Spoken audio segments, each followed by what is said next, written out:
इस चैप्टर पे हम पढ़ेंगे लाइन्स एंड एंगल्स। चैप्टर 6 है ये हमारा। लाइन क्या होती है हमारे पास? जब दोनों साइड से बढ़ता रहे उसको हम लाइन बोलते हैं। लाइन क्या होती है? दोनों साइड हमारा बढ़ते रहता है। और लाइन सेगमेंट क्या होता है?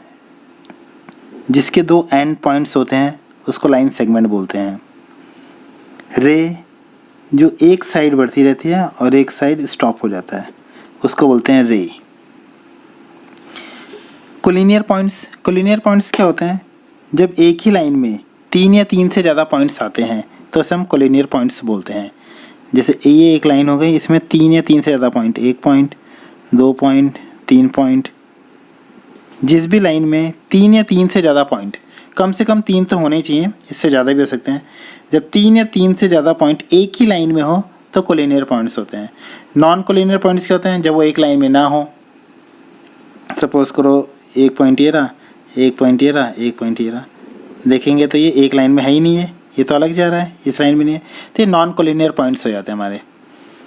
जब तीनों पॉइंट्स एक ही लाइन में हो, 3 या 3 से ज़्यादा भी हो सकते हैं तो कोलिनियर पॉइंट्स, वरना वो नॉन कोलिनियर पॉइंट्स। अब ये एंगल्स, ये तो आपने पहले भी पढ़ा होगा। एक्यूट एंगल क्या होता है?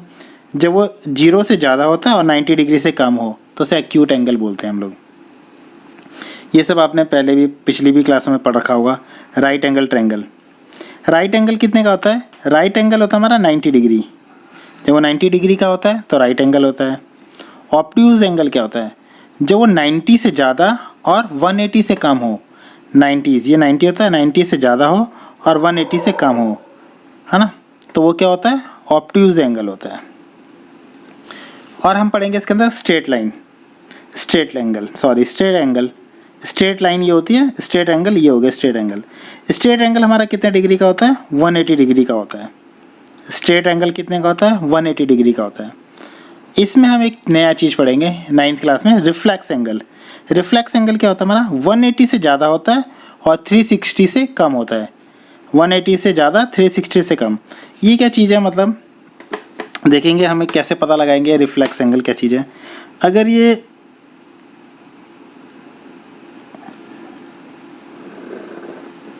सपोज करो ये एक एंगल है जो 60 डिग्री का है, इसका नाम दे रखा है AOB, ठीक है। और हमें कह रहा है कि AOB हमारा कितना है? 60 का है।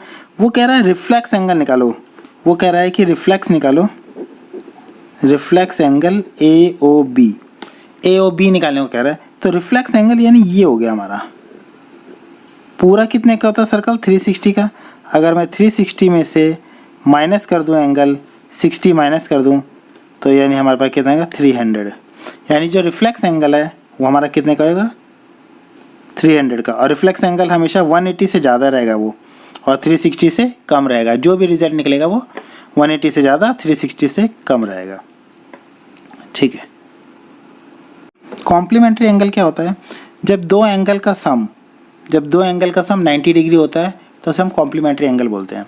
इसमें क्या होता है? सपोज करो ये हमारा एंगल है, इसमें दो एंगल है।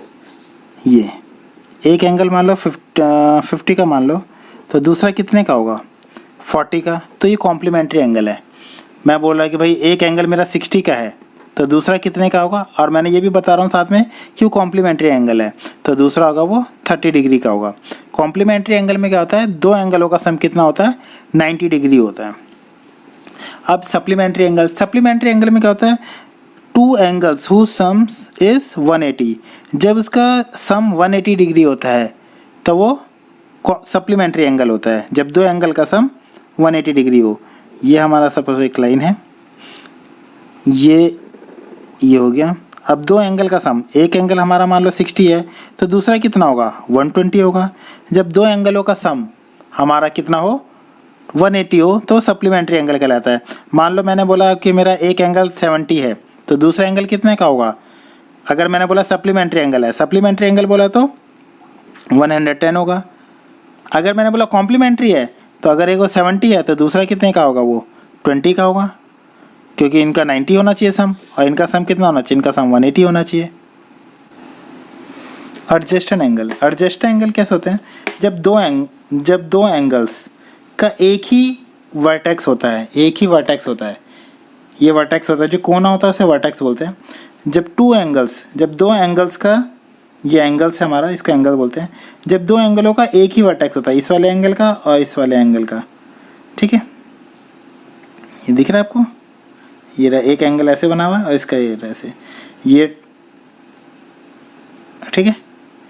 कह रहा है if two angles are adjusted, दो एंगल एडजस्टेड होते हैं कि उसमें क्या होता है, जब दे हैव कॉमन वर्टेक्स, उनका एक ही कॉमन वर्टेक्स होता है, और कॉमन आर्म मतलब ये कि कॉमन आर्म है, दोनों में कॉमन आर्म होते हैं। जैसे इसके लिए भी यही है आर्म, और इसके लिए भी एक आर्म है, ठीक है। और दोनों एंगल क्या होते हैं, जब दोनों एंगल बनते हैं तो एक ही वर्टेक्स होता है, ठीक है। और जो डिफरेंट साइड होती है, जो डिफरेंस ये केरी के साइड्स होती है, ये नॉन कॉमन आर्म्स होते हैं, जो कभी ये अलग अलग होते हैं। ये यूज़ में नहीं है तुम्हारे, ये 9th क्लास में हम पढ़ाए जाते हैं, बुक में दे रखा है इसलिए हम पढ़ाते हैं, लेकिन ये यूज़ नहीं होता। इसके अंदर लीनियर पेयर, ये हमारा बहुत यूज़ होगा इसके अंदर, इस वाले एक्सरसाइज में हमें, इस वाले चैप्टर में मतलब लीनियर पेयर बहुत यूज़ होना है। लीनियर पेयर तो पहले भी आपने पढ़ा होगा, जब दो एंगल का सम इधर इधर क्या हो जाता है तो 180 डिग्री कहलाता है।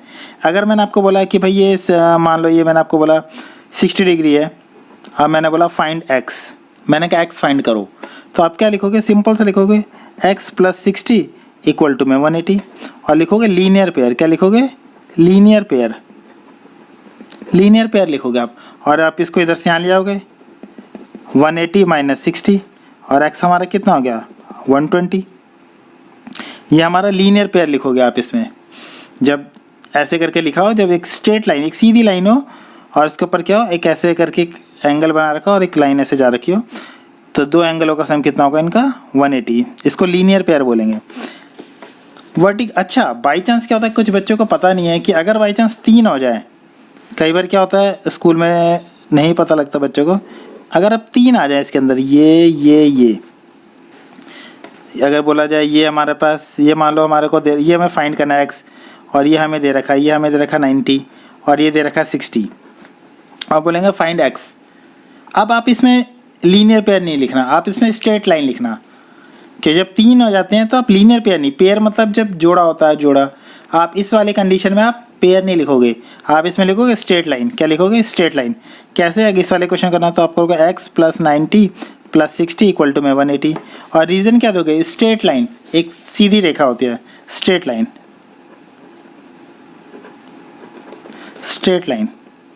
आप इसको स्ट्रेट लाइन दोगे, फिर आप यहाँ से निकाल लोगे, ठीक है ना। जब 3 मतलब 3 या 3 से ज़्यादा, बस 2 से ज़्यादा होते हैं, जैसे 3 हो गया और से ज़्यादा हो गए, तो आप स्ट्रेट लाइन का नाम दोगे, लीनियर पेयर नहीं दोगे। लीनियर पेयर आप कब दोगे, जब 2 हों, ठीक है। अब हम पढ़ते हैं वर्टिकली अपोजिट एंगल। क्या पढ़ेंगे, वर्टिकली अपोजिट एंगल। इसमें क्या होता है, जब दो लाइन इंटरसेक्ट करती है तो आमने सामने की जो साइड होती है वो वर्टिकली अपोजिट एंगल है। मान लो ये एंगल 1 है और ये एंगल 2 है, तो मैं क्या लिखूंगा, एंगल 1 इक्वल है एंगल 2। रीज़न क्या दूंगा इसको, वर्टिकली अपोजिट एंगल। और मान लो ये 3 एंगल है और ये है एंगल 4, तो फिर मैं यही दूंगा रीज़न, एंगल 3 इक्वल है एंगल 4, वर्टिकली अपोजिट एंगल। ये सब हम इंट्रोडक्शन कर रहे हैं, 6.1 में हम ये सब का यूज़ होगा, हम इन सब क्वेश्चनों में यूज़ करेंगे इनको। अब हम पढ़ते हैं इंटरसेक्टिंग लाइन। इंटरसेक्टिंग लाइन और नॉन इंटरसेक्टिंग लाइन एक सब की है। क्या होता है हमारे पास, इंटरसेक्टिंग लाइन क्या होता है, जब दो लाइन आपस में कटती है किसी एक पॉइंट पे, उसको बोलते हैं इंटरसेक्टिंग लाइन। और नॉन इंटरसेक्टिंग लाइन क्या होते हैं, जो कभी नहीं मिले, जो कभी कटे ही ना, नॉन इंटरसेक्टिंग लाइन हो गए, इसको हम पैरेलल लाइन बोलते हैं। नॉन इंटरसेक्टिंग लाइन को हम पैरेलल लाइन बोलते हैं। कुछ बच्चों के दिमाग में इसमें भी दिक्कत होती है। दिक्कत क्या मतलब कि बच्चों को समझ में नहीं आता, सब बच्चे कहते हैं सर ये बराबर होनी चाहिए, ऐसा नहीं है, वो कभी ना मिले। सपोज करो एक लाइन इतनी बड़ी है और एक लाइन इतनी बड़ी है, ये भी पैरेलल लाइन है, क्योंकि ये भी बढ़ती रहेगी, कभी मिले ना बस ये, ठीक है, ये भी पैरेलल लाइन है।